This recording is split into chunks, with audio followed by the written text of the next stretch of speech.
Chairman মহোদয়, আসসালামু আলাইকুম।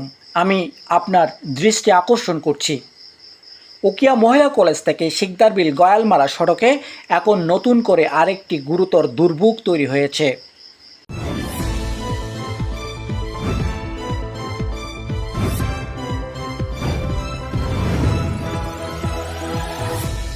ড্রেনের পাশে ফেলে রাখা স্ল্যাবগুলো রাস্তায় এমনভাবে পড়ে আছে যে যান চলাচলে মারাত্মক বাধা সৃষ্টি হচ্ছে। প্রতিদিন এই সড়ক দিয়ে চলাচলকারী গাড়ি চালকরা ঝুঁকি নিয়ে গাড়ি চালাচ্ছেন। যে স্ল্যাবগুলো ড্রেনের উপর বসানো থাকার কথা, সেগুলো রাস্তায় পড়ে থেকে দুর্ঘটনার ঝুঁকি বাড়াচ্ছে। গাড়ি চালকদের স্পষ্টই দাবি, এই স্ল্যাবগুলো দ্রুত ড্রেনের উপর সঠিকভাবে বসিয়ে দেওয়া হোক, যাতে স্বাভাবিকভাবে যান চলাচল সম্ভব হয়।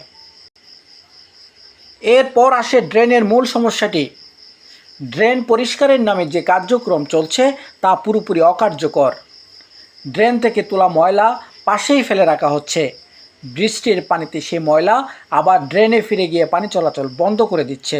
ফলে সামান্য বৃষ্টিতেই সৃষ্টি হচ্ছে জলাবদ্ধতা। প্রশ্ন হচ্ছে, এটা কি উন্নয়ন নাকি জনদুর্ভোগ বাড়ানোর নতুন পদ্ধতি? চেয়ারম্যান মহোদয়, আপনি প্রতিদিন এই সড়ক ব্যবহার করেন, তাহলে কি এই দৃশ্য আপনার চোখে পড়ে না, নাকি বিষয়টি আপনার কাছে গুরুত্বহীন?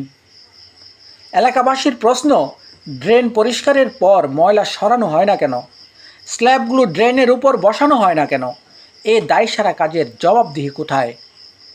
এখন সময় এসেছে দায় এড়ানোর নয়, সিদ্ধান্ত নেওয়ার। অবিলম্বে ব্যবস্থা নিন। স্ল্যাবগুলো ড্রেনের উপর সঠিকভাবে স্থাপন করুন। ড্রেন থেকে তোলা ময়লা দ্রুত অপসারণ নিশ্চিত করুন। নিয়মিত তদারকি চালু করুন। এলাকাবাসী আর প্রতিশ্রুতি শুনতে চায় না, তারা বাস্তব পরিবর্তন দেখতে চায়। ধন্যবাদ সবাইকে। আসসালামু আলাইকুম।